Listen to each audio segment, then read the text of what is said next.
প্রতিবেশী যে আছে, আমার আত্মীয় যেই সন্তান আছে, আমরা তাদেরকে দ্বীন ইলম শিক্ষা করাবো তো ইনশাআল্লাহ, করাইবেন তো ইনশাআল্লাহ। তো আমি নামাজের ওয়াজিব কইতে পারি না, কিন্তু আমার এই ছোট ছোট ছেলেরা প্রত্যেকে নামাজের ওয়াজিব 14টি বলতে পারবে দাঁড়ায় দাঁড়ায়। সুবহানাল্লাহ বলবেন না? নামাজ ভঙ্গের কারণ 19টি ওরা বলতে পারবে। নামাজের বাইরে ভিতরে 13 ফরজ ওরা বলতে পারবে। উযু ভঙ্গের কারণ 60টি ওরা বলতে পারবে। ওরা দ্বীনের ব্যাপারে আলহামদুলিল্লাহ এখনই মাজুর না, ওরা দ্বীনের ব্যাপারে এক একজন পাক্কা মুমিন। চেষ্টা করবেন তো ইনশাআল্লাহ। যারা চেষ্টা করতে পারেন নাই এদেরকে সহযোগিতা করবেন, এদের জন্য দোয়া করবেন, এদের মাথায় হাত দিয়ে এদের জন্য কি করবেন? দোয়া করবেন। এই যে মাদ্রাসা, একটা মাদ্রাসা একটা এলাকার জন্য রহমত। কিভাবে রহমত? একটা তলেবে ইলম, রাসূল সাল্লাল্লাহু আলাইহি ওয়াসাল্লাম বলেন, একটা তলেবে ইলম যখন রাস্তা দিয়ে হাইটা যায়, ওই রাস্তার পাশে যত মুর্দেগান থাকে আল্লাহ তাআলা 40 দিন পর্যন্ত কবর আযাব মাফ করে দেয়। তাহলে এই তলেবে ইলমরা এই এলাকার জন্য রহমত না গজব? বলেন তো, রহমত না গজব? তাহলে আমাদের এদের জন্য দোয়া করা উচিত কি উচিত না? সহযোগিতা করা উচিত কি উচিত না? উচিত কি উচিত না? করবেন তো ইনশাআল্লাহ। আল্লাহ পাক রব্বুল আলামিন আমাদের কবুল করুন। ইসলামের জ্ঞানে আমাদের জ্ঞানী হওয়ার তৌফিক দান করুন। আল্লাহ পাক রব্বুল আলামিনের কাছে দোয়া করবেন বেশি বেশি, হে আল্লাহ আপনি আমাকে দ্বীনের সহি বুঝ দান করেন। দোয়া করতে পারবেন না? সব কিছুর জন্য দোয়া করেন, কিন্তু দ্বীনের ব্যাপারে কোনো দোয়া নাই। আমরা দোয়া করি আল্লাহ আমার সন্তান বিদেশে গেছে, লিবিয়া আছে, আল্লাহ ইতালি পৌঁছায় দাও। আল্লাহ ইতালি গেছে, কাগজের ব্যবস্থা করে দাও। আল্লাহ কাগজের ব্যবস্থা হয়েছে, লাখ টাকা কামাই করার তৌফিক দাও। দোয়া করি কি করি না? আর অনেক অনেক দোয়া করি। কখনো এই দোয়াটা করি নাই, এ আল্লাহ তুমি আমার নামাজকে সহি করার তৌফিক দাও। বলেন তো, বুকে হাত দিয়ে একদিনও করছেননি? করছেন।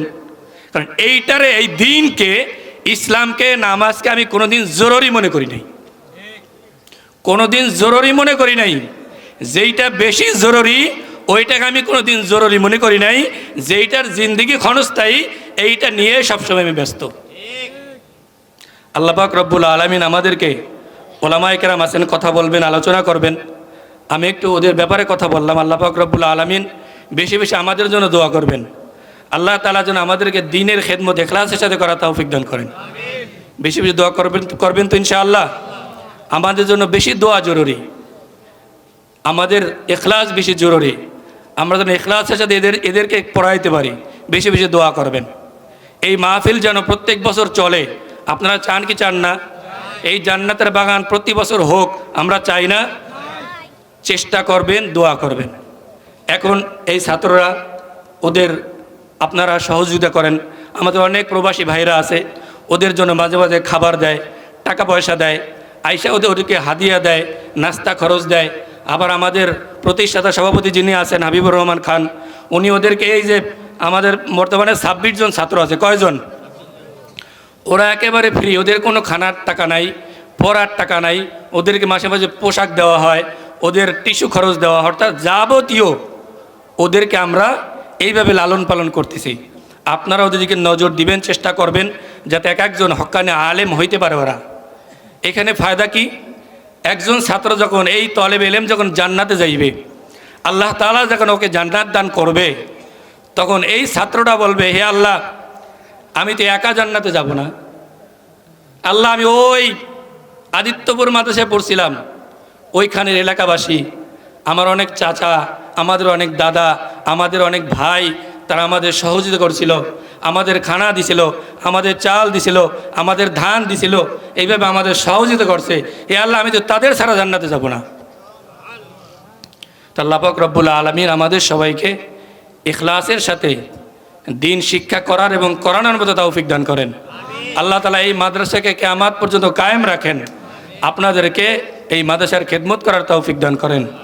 এখন ছাত্রদের প্রদর্শনী হবে, আপনারা একটু দেখেন যে আপনারা এই মাদ্রাসায় খাবার দাবার দিয়া শুধু করে খায় আর ঘুমায়, নাকি পড়ালেখাও কিছু করে। দেখার একটু আপনাদের হক আছে না? মনের একটু আশা আছে না?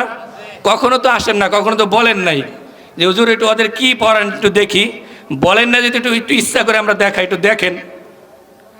ওরা কি পড়ে কি লেখে একটু দেখার ধৈর্য হবে কি আপনাদের? হবে? একটু সময় হবে না ইনশাআল্লাহ? বক্তারা বয়ান করবেন ইনশাআল্লাহ, অল্প সময়ের মধ্যে ওরা একটু আপনাদেরকে দেখাবেন, একটু দেখেন।